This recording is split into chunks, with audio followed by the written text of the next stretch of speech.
Bienvenidos a una nueva clase. Hemos llegado a la última etapa de la historia de Mesoamérica, el posclásico. Se ha datado el posclásico entre el 900 y el 1500 después de Cristo. Específicamente se termina cuando llegan los españoles y cae la ciudad de Tenochtitlán en 1521. El posclásico fue una etapa de reordenamiento de la población. Después de que fueron abandonadas las grandes ciudades del clásico, sus habitantes se esparcieron por todo el territorio de Mesoamérica. Este reordenamiento urbano favoreció la llegada de migrantes chichimecas, que terminarían adoptando el estilo de vida sedentario, ya fuera que crearan poblaciones nuevas o que se combinaran con algunas ya existentes.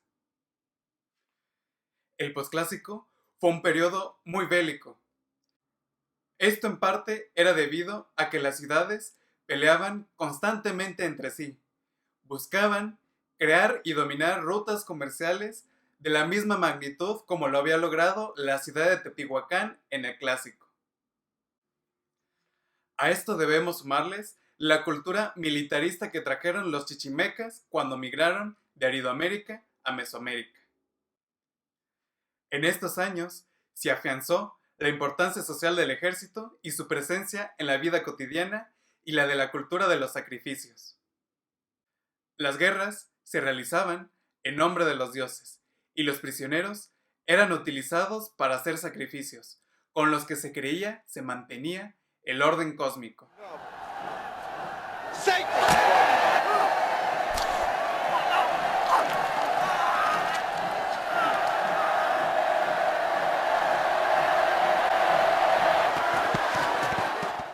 En este periodo, en varias regiones de Mesoamérica, surgieron ciudades que dominaron territorios cada vez más amplios y por lo que podríamos considerarlas como capitales de un imperio. Estas ciudades eran regidas por gobernantes de gran poder y que eran considerados casi divinos.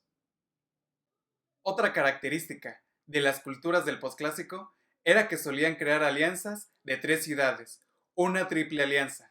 Esto con la finalidad de poder dominar a muchas otras y cobrarles tributo. La base de la economía siguió siendo el cultivo de productos como el maíz, el chile y el frijol. El comercio decayó a principios del posclásico, pero en los siglos subsecuentes aumentó de manera significativa. Así, hubo un gran intercambio cultural y artístico al final del posclásico. Vamos a ver ahora algunas de las características de las principales culturas del posclásico. Vamos a iniciar con los toltecas. Los toltecas fueron una cultura que se asentaron en el altiplano central.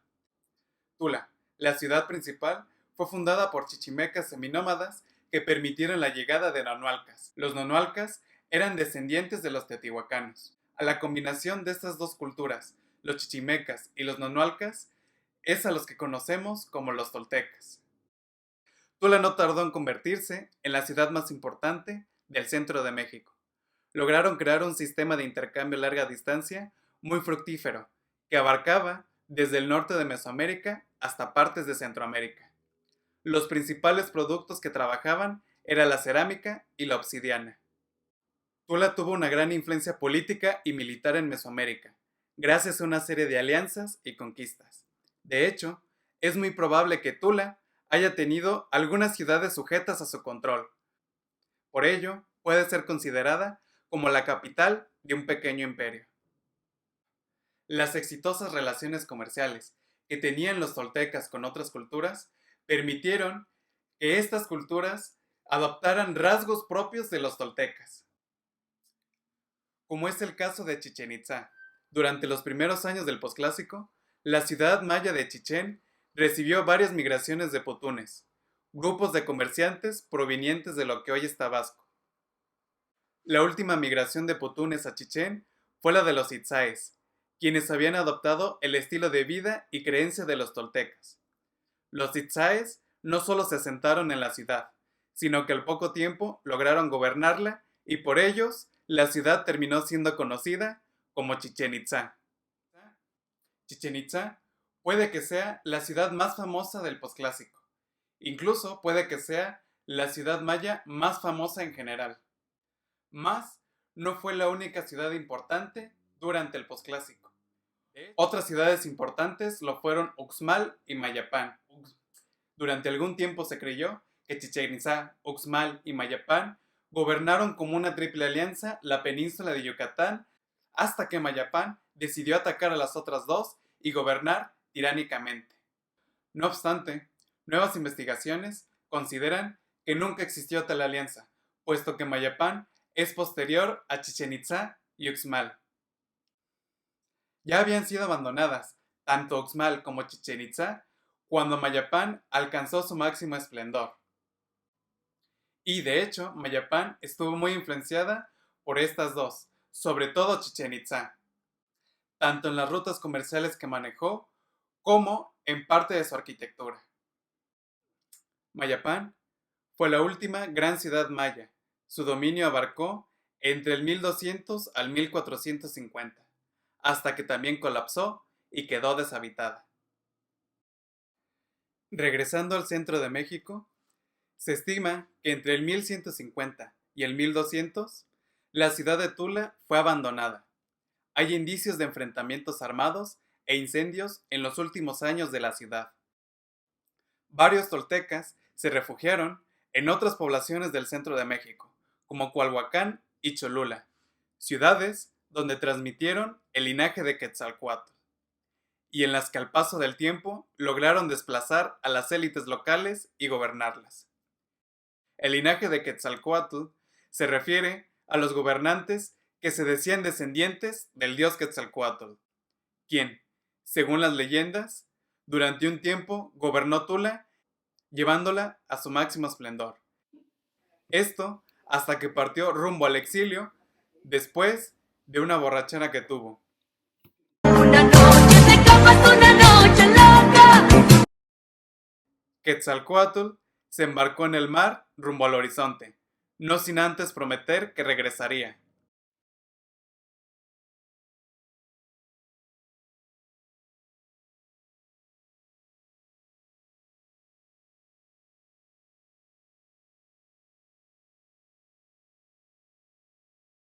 Así, el linaje de Quetzalcóatl se preservó y por eso a Coalhuacán y Cholula también se les conoció como Tula. Posteriormente, los mexicas, mediante los gobernantes de Coalhuacán, también se harían herederos del linaje de Quetzalcóatl. Hemos llegado con la última gran cultura de Mesoamérica, los mexicas. Los mexicas, junto con los mayas, es la cultura más conocida de Mesoamérica en la historia mundial y de la que proviene el término de México. Pero, ¿de dónde vienen los mexicas? Cuenta la leyenda que los pobladores de Aztlán, por órdenes del dios de la guerra y el sol, Huitzilopochtli, dejaron su asentamiento ancestral para crear una nueva ciudad cuyo destino era gobernar al resto. Sabrían que habían llegado a la tierra prometida cuando encontraran un águila, devorando una serpiente posada sobre un nopal. Después de cientos de años y miles de penurias, al fin encontraron dicha señal en un islote del lago de Texcoco y fundaron la gran ciudad de Tenochtitlán.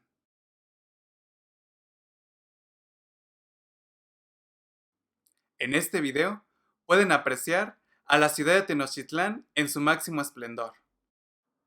Fue una ciudad tan magnífica que a pesar de que quedó totalmente destruida, ha quedado en la memoria histórica como una proeza de la humanidad.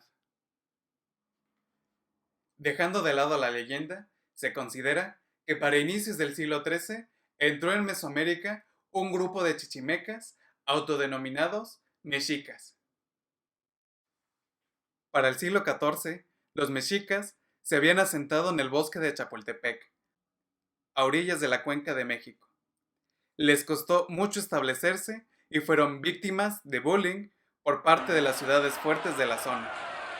Para 1325 habían logrado hacerse respetar y se les permitió buscar un nuevo asentamiento. Así los mexicas eligieron la isla más grande del lago de Texcoco y fundaron dos ciudades en ella, Tlatelolco y Tenochtitlán. Para 1428, luego de una serie de guerras, Tenochtitlán formó una alianza económica, política y militar con Texcoco y Tlacopan, una triple alianza, y se convirtieron en las potencias de la Cuenca de México. En la alianza, Tlacopan destacó por su organización social, Texcoco por su destreza en la construcción y Tenochtitlán, sin duda alguna, fue el líder militar. La Triple Alianza logró expandirse rápidamente y creó un imperio en el sentido estricto de la palabra. Los mexicas no obligaron a los pueblos conquistados a abandonar su religión, su lengua o sus costumbres. La dominación se basaba en el pago del tributo. Solo los tarascos y los tlaxcaltecas llegaron a ser un verdadero desafío para la Triple Alianza.